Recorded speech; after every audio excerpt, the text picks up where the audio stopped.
सुमनसवन्दित सुन्दरि माधवि Chandra सहोदरि हेममयि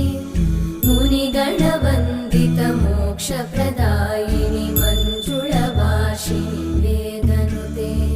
पङ्कजवासिनि देवसुपूजित सद्गुणवर्षिणि